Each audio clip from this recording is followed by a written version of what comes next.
Hi there! You might be overwhelmed by a number of files when you open the source folder. They are so many, isn't it? What you see here are so-called top-level modules. Today, I'm going to roughly explain them and convention about them. The first convention is this. You'll find that top-level modules start with double slashes. Instead of using source, we use double slash. With that said, let's get started. Firstly, we have the most important modules. We'll start from here. If you've already read through documents about Chromium's architecture, you may have already seen this diagram.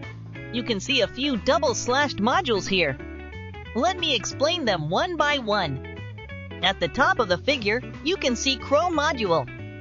The Chrome module is where all code for the browser application exists, or everything that users' interactive things can be found here. For example, tabs, location bar, bookmarks, and other things. You can consider it as the highest layer of the application stack. FYI, the word Chrome in this context doesn't mean the Chrome browser. According to MDN, Chrome refers to the visible aspect of a browser. It explicitly says it's not the Chrome browser. But literally, everything reaches the Chrome layer. The Chrome module gets bigger and bigger, and it could become spaghetti code rather easily. So in an effort to modularize of Chrome, Components module was introduced. Components is a module that contains features used by Chrome layer. For instance, its submodules are autofill, bookmarks, favicon, history, and so on. They are features that you use from the browser. These are well modularized, so can be embedded by Chrome layer. So, browser features are in Chrome and Components modules. Then, what about Web Engine? You can see the Content module in the diagram. Content is a module that helps the browser to embed the Web Engine. Browser part and Web Engine part are isolated by the process boundary. They run in separate processes. So the Content bridges these two processes. In order to do that, some code of Content module runs in the process for the browser, and others runs in the process for the Web Engine. Here, we call the process for browser, and the process for the Web Engine renderer. So you can find submodules named browser and renderer. Code in each subdirectory must run in the process it belongs to. You also can find public in the subpath. This means that code in the path can be used out of Content module. But in this case, process rule is still important. So the Chrome module always uses interfaces in the content, public, browser, and never uses code in public, renderer. In case code should be used by both process, then it should go under common directory. You can imagine a struct to carry data between the processes, and they should go to the common directory. This browser, renderer, common idiom is used across the Chromium project. So please keep it in mind. Next thing is the counterpart of browser, the Web Engine. You can see the third-party Blink. But before talk about it, let me explain the third-party directory first. The third-party directory is supposed to contain external libraries used by the Chromium project. They have their own Git repositories. For example, you have Skia, CrashPad, DevTools, and many more. But Blink is in the third-party directory, even though it's now part of Chromium project. In old days, Blink had its own repository, but it made it hard to make vertical changes that required changes in Chrome layer together.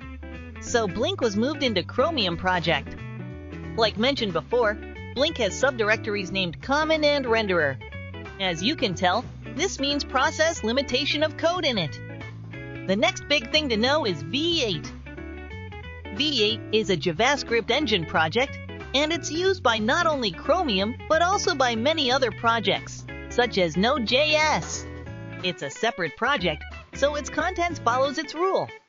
Now we've been through vertically, and we have only two major modules. Let me explain shortly about them. Literally, the base is a library that provides basic functionalities to Chromium. It includes memory management, task and threading, standard library alternatives, and so on. It's everywhere, so you should scan it.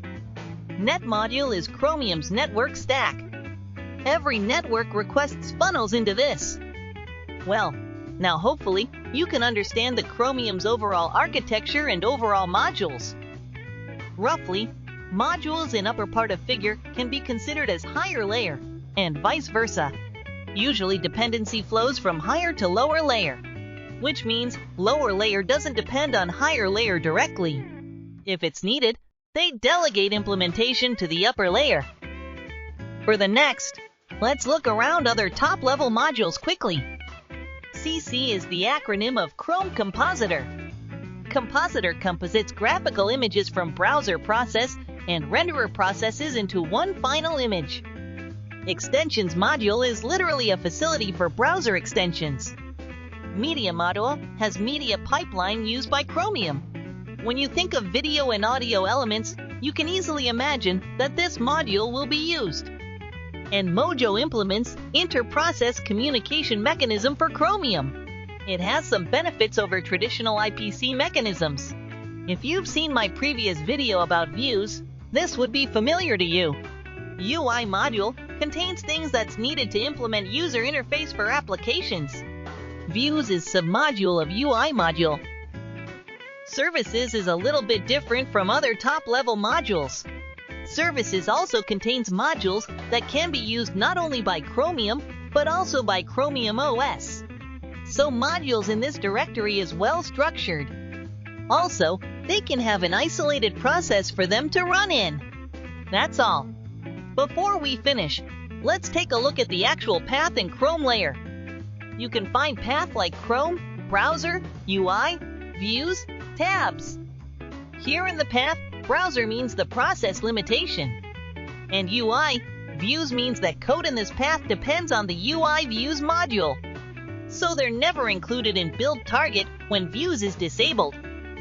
Like this, you'll see many subpath include other modules path recursively. So you can easily anticipate the dependency in the module. Lastly, the submodule name comes, Tabs.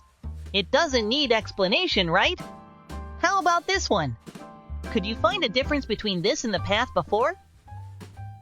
Yeah, it doesn't have views in the path. This means that code in this path is independent on UI framework. This is the last example.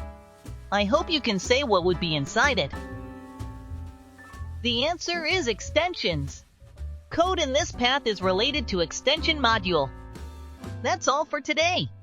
As always, thanks for watching. Please leave comments if you have any questions.